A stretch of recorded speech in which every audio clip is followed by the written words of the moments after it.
అప్పటి పాప ఉంది మీ దగ్గరనే ఉంది. ఆమె వేరే ఆమె వచ్చినందుకు నేను ఈ ముగ్గురు పడింది చూసిరు. మొత్తం వాళ్ళ చెల్లెళ్ళు, సొంతం చెల్లెళ్ళు పడి. అంటే ఇప్పుడు ఆ పాప ఆ రోజు మళ్ళీ హాలిడేస్ ఉండే కదా, నేను తొందరగా నాకు టైం అయింది, నేను వెళ్ళిపోతున్నా, హాలిడేస్ ఉన్నాయి కదా, స్నానం చేయి నువ్వు ఇంటి దగ్గర.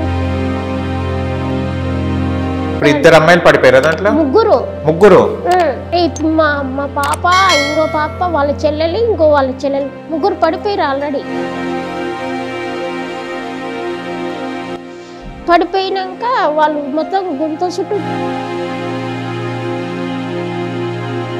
హాయ్ హలో నమస్తే, welcome to social post TV. నేను మీ యాంకర్ పప్పు.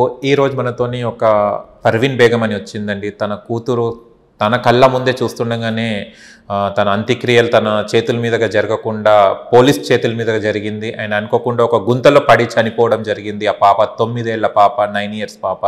తను స్కూల్ హాలిడేస్ రావడంతోనే ఆడుకోవడం జరిగింది, చనిపోవడం జరిగింది. తల్లికి మాత్రం తెలియదు.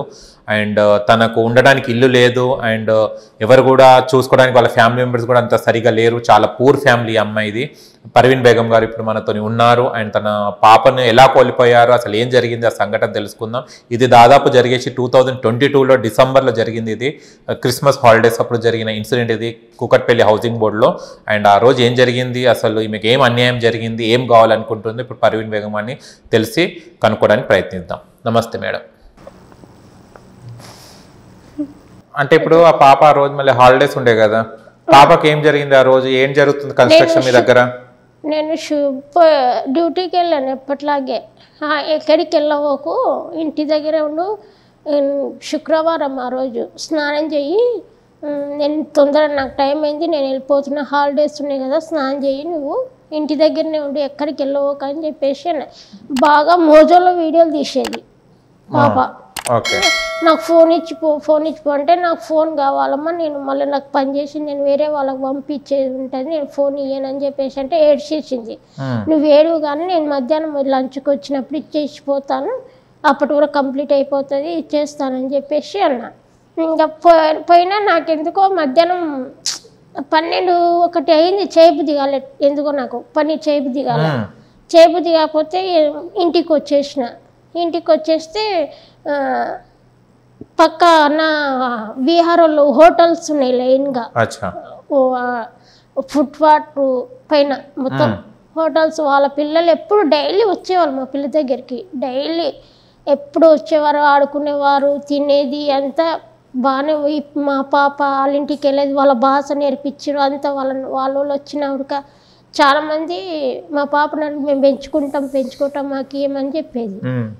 నేనేమో నాకే ఒక కూతురు, నేను ఇవ్వలేను, నేను అడుకో తినైనా బతుకు చేసుకుంటాను అని చెప్పి అంటే ఆ రోజు వచ్చేసాను మధ్యాహ్నం. నేను ఎప్పుడైనా ఎవరైనా ఒక ఆమె పని గురించి నాకు ఆడనే ఉన్నాను కాబట్టి అందరు నన్ను అడుగుతారు అనమాట, హౌస్ కీపింగ్ కానీ కుకింగ్ పని కోసం అడిగితే ఆమెతో నేను ఎవరితో పోయినానంటే మరి డ్యూటీకి వెళ్తే మళ్ళీ ఇంట్లో ఉంటే డ్యూటీ, ఇంకా అంతే, ఎక్కడికి వెళ్ళాను. ఇంకా ఏదైనా చిన్న ఇంకా పాలు కానీ ఏదైనా కానీ పాపే తీసుకొస్తుంది, ఆమెనే తీసుకొస్తుంది. ఇంకా నేను బయటికి వెళ్ళేది.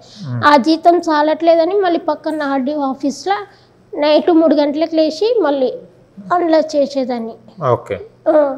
అందులో చేస్తే 2000 ఇచ్చేవారు అందులో ఆర్టీఓ ఆఫీస్లో. అలా చేసి ఇంకా ఆ రోజు మధ్యాహ్నం వచ్చేసరికి ఇంకా ఆడ లేకున్నది, ఇంట్లో పాప లేకున్నది, ఏడికి వెళ్ళిందని చూసి అయితే పక్కన హోటల్ కాడ ఉన్నది, పిలిచి నన్ను వస్తే ఇంకా తానం చేయలేదు ఏమి. మా మేడం ఒక మేడం మా పాప అంటే చాలా ఇష్టం ఆమెకి. మీ పాపని తీసుకురండి, బిడ్డను తీసుకురండి, నేను చూడాలి, చాలా రోజులు అని చెప్పేసి అంటే, సరేలే మేడం సాయంత్రం తీసుకొస్తాను, నేను వెళ్తానని చెప్పేసి వచ్చేస్తే ఇంకా ఆ రోజు వచ్చి అడిగాను, స్నానం చేయలేదు ఇంతవరకు, ఈ మేడం తీసుకురమ్మంది నేను అని అంటే, సరేలే మమ్మీ నేను స్నానం ఉంది ఇంకా ఒకటికి ఇంకా స్నానం చేయి మేడం తీసుకురమ్మంది అని చెప్పేసి అంటే, సరేలే చేస్తానని చెప్పేసి అన్నది. ఆమె వచ్చినందుకు నేను ఆమె ఇంట్లోకి పోయింది మా పాప. ఆమె వేరే ఆమె వచ్చి నాతో మాట్లాడుతుంది. ఎవరితో మాట్లాడను, ఆమెతో ఎవరైనా వచ్చినా కూడా 5 నిమిషాలు 2 నిమిషాలే మాట్లాడతాను.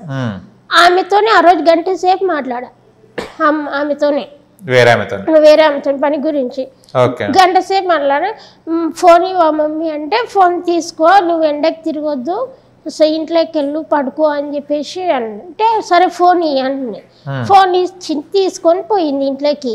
తీసుకొని పోయినాక ఇంకా ఈ పిల్లలను తిట్టినాను, మీకేం పని లేదు, ఎప్పుడు తిరుగుకుంటుంటారు, చదువులు ఏం చదువుకోరా, ఏమి ఇట్లనే తిరుగుతారా అది అని చెప్పేసి బీహార్ల పిల్లల్ని తిట్టి పంపించిన. మా పిల్ల జతకు రాకండి మీరు అని చెప్పేసి తిట్టినాక నేను ఆ మాటల్లో పడి పాప ఇంట్లోనే ఉంది అనుకున్నాను. ఎట్లా పోయిందో తెలీదు. ఎట్లు ఫోన్ మంచం మీద ఫోన్ పెట్టిరు. ఇంకా ఆమెతో మాట్లాడి ఇంట్లోకి వచ్చి చూసిన. సఫియా అనుకుంటూ వచ్చిన. సఫియా అంటే మంచి మీద లేదు, అదేంటి ఫోన్ ఉంది పాప లేదని చెప్పేసి వాళ్ళ దగ్గరికి ముందల ఒక ఆమె జ్యూస్ అమ్ముతుంది. అక్క మా పాప ఎక్కడ పోయింది చూసావంటే, ఎటు వెళ్ళిందిరా బీహార్ల పిల్లలు వాళ్ళు పార్కుకి వెళ్ళిండ్రు అని చెప్పేసింది. ఈ టైంలో పార్కుకి ఏంది ఎండకు పార్కుకి వెళ్ళడం అని చెప్పేసి వాళ్ళ దగ్గరికి వెళ్ళాను. బీహార్లో మా పిల్లల అమ్మ దగ్గరికి వెళ్తే వాళ్ళ అమ్మ ఉండి ఇంటికాడ టీవీ చూస్తుర్రు అని చెప్పేసింది. లేదు మా మేడం తీసుకురామంది, ఎవరుంటే పిలిపివా, మీ పిల్లలు ఉంటే పిలిపి, ఫోన్ ఉంటే ఫోన్ చేయమంటే నా దగ్గర ఫోన్ ఉడక లేదని చెప్పింది ఆమె. ఫోన్ లేదంటే మరి ఎట్లా, ఎవరైనా పోతే చెప్పవా అని అంటే ఇంకా ఆమె ఉండి నా దగ్గర ఏం లేదు చెప్పడానికి. ఇంకా అంటే మళ్ళీ 2-3 సార్లు తిరిగిన ఆమె కాడికి దొరకలే. ఆమె కాడికి అంటే ఎవరు లేరంటే వాళ్ళ బాబు వస్తున్నారు ఇంటికి, హోటల్ కాడికి ఇంటి నుంచి. అంటే వాళ్ళ బాబుని అడిగిన, మా సఫీ ఎక్కడుంది, మీ ఇంటికి వచ్చిందంటే కదా, లేదా కొంచెం రమ్మని చెప్పవా అంటే, ఆంటీ మా చెల్లి ఉడకలేదు, సఫియా లేదు, ఇద్దరు లేరు అని చెప్పేసి. అదేంటి మీ ఇద్దరు లేకపోవడం ఏంటి, ఇందాక మా ఇంటికి వస్తేనే తిట్టి ఎలగొట్టినాను, మా పిల్ల మళ్ళీ వచ్చేసి మా పిల్లని పడుకొని ఉన్నది, ఈమె మోజోలు తీసుకుంటా. ఆ పిల్లలు వచ్చి మాట్లాడుకుంటా పోదందా అని తీసుకుపోయినారు. ఈమె ఫోన్లే మా మమ్మీ కొడుతుంది అంటుంది. లేదు నేను దొంగతో సప్పుడు సైలెంట్గా రమ్మని చెప్తే ఈమె ఎట్లా పోయిందో నేను చూడలేదు. ఇంకా ఆ మాటలు మట్టుకున్నా కానీ ఈమెతోనే మాట్లాడుకుంటున్నాను. నేను ఇంకా వెళ్ళిపోయినాక మా చెల్లెలు లేదని అబ్బాయి అన్నాడు. అదేంటి మీ చెల్లె లేకపోవడం ఏంటి, మీ ఇంటికి వెళ్ళిందంట కదా, మీ మమ్మీ చెప్పింది టీవీ చూస్తున్నారంటే, లేదు ఇప్పుడు ఇంటికి దగ్గర నుంచి వస్తున్నా లేరు అని చెప్పేసి అన్నారు. అన్నాక కొంచెం వెళ్ళి పార్కులోకి నేను చూడవా అని అంటే, ఇంకా ఉండండిలే అంటే ఆడుకొని వస్తారు అని చెప్పేసి అన్నారు. అన్నాక ఈ బాబు వాళ్ళ రెండో చెల్లి ఆ పిల్ల వచ్చేసింది. అంటే నువ్వేంటి మా పిల్ల మీ చెల్లి ఇద్దరు కలిసి ఏడికెళ్ళిరు, నువ్వు వెళ్ళలేదు ఆ పార్కుకి వెళ్ళని అన్నారు కదా, మరి నువ్వు వచ్చేసి వాళ్ళని తీసుకురావద్దు అంటే ఆడుకుంటుర్రు అని చెప్పి. అంటే ఆల్రెడీ పడిపోయి 2-2:30 లోపు పడిపోయారు. 2022 డిసెంబర్ 24. ఇంకా 2-2:30 3:30కి అయిపోయింది. అప్పుడే నేను 3 గంటల నుంచి ఇంకా అడుగుతూనే ఉన్నా పిల్లలని, తీసుకురండి తోలుకురండి. ఇద్దరు అమ్మాయిలు పడిపోయారు దాంట్లో, ముగ్గురు. ఇంకా అయితే వేరే వాళ్ళ పిల్ల ఇంకా పక్కన వేరే వాళ్ళు, మా చెల్లెలు గుడకలేదు, ముగ్గురు కలిసి పోయిరు పార్కుకి పోయిరు అని చెప్పేసారు. పార్కుకి ఇప్పుడు ఏమవుతుంది టైము, పార్కుకి వెళ్ళడం సాయంత్రం పూట వెళ్తారు పార్కుకు, టైమింగ్ ఏం లేదా ఏమి, మీరు మొత్తం ఇట్లా చేస్తారు, మీరు వచ్చినాక మా పాప ఇట్లా అయిపోయింది అని చెప్పేసి తిట్టిన. నేను తిట్టిన తర్వాత ఇంకా ఆ పిల్లలు ఆల్రెడీ చూసిరు అనమాట, వీళ్ళు పడ్డది, ఈ ముగ్గురు పడింది చూసిరు. మొత్తం వాళ్ళ సొంతం చెల్లెళ్ళు పడిపోయారు. మా పాప కాక వాళ్ళ చెల్లెళ్ళు ఇద్దరు వాళ్ళు పడిపోయారు.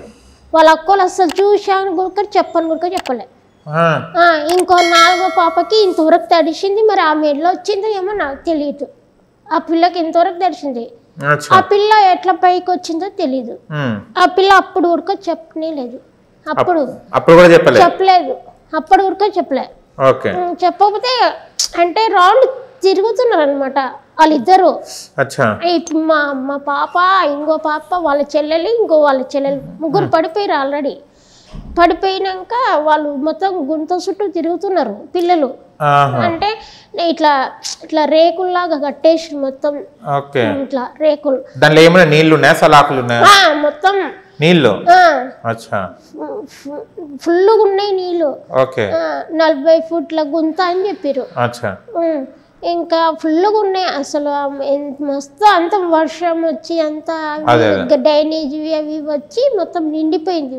మొత్తం అది నిండిపోయాక అప్పటికి పడిపోయారు. ఆ పిల్లలు చూసిరు, చెప్పని కూడా చెప్పలేదు.